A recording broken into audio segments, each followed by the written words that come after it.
I didn't know what to expect from the narrative for Bows and Arrows. I don't think it was this, but it's pretty sweet. This was released in 1954. It's directed by Seymour, Kneitel and Myron Waldman. It's written by Isadore Klein with a voice cast including Jack Mercer, Mae Questel and Alan Shay. And this one is about Casper, of course, and some Native American characters. And I will say the depiction of the Native American characters is not too bad for a 1950s cartoon. And I think this is probably because they're not the source of comedy. Often with a lot of cartoons from this time that do depict Native Americans, and I'm generalising, there are some exceptions, but usually the characters of the Native Americans are there to provide humour, so they're exaggerated, they're caricatures, they're trying to get a laugh out of these characters, where that's not the role of those characters in this cartoon. So I think that that's maybe why it's certainly one of the tamest characters of the time featuring Native Americans. They are referred to as Indians in the cartoon. And Casper befriends a little boy, a little Native American boy, and what happens in this is really interesting. So there will be spoilers from now as I talk about what happens in this, because it's not the message I thought it was going to be giving, and it's pretty interesting.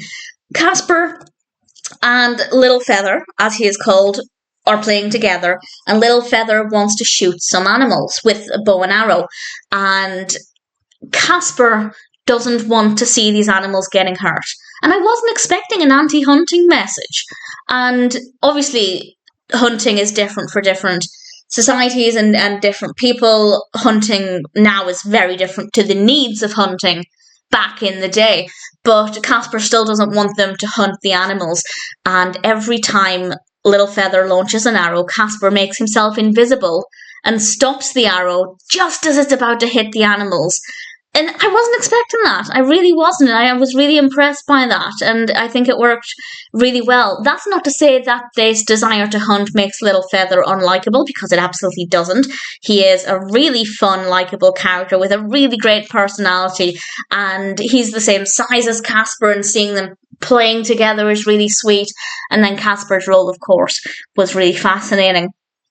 And then something happens to a baby, and it involves a bird. And I'll say no more than that. I won't spoil what happens in the second half of the cartoon. But as always, Casper gets a chance to prove his worth. And it was pretty dramatic. Definitely very dramatic. And Casper gets a new name, or a nickname. And again, I won't spoil it by saying what it is, but it's delightful. It's really, really lovely. So there are definitely a lot of positives about this. And going into it, I really wasn't sure what to expect. And even though I didn't know what to expect, it wasn't this.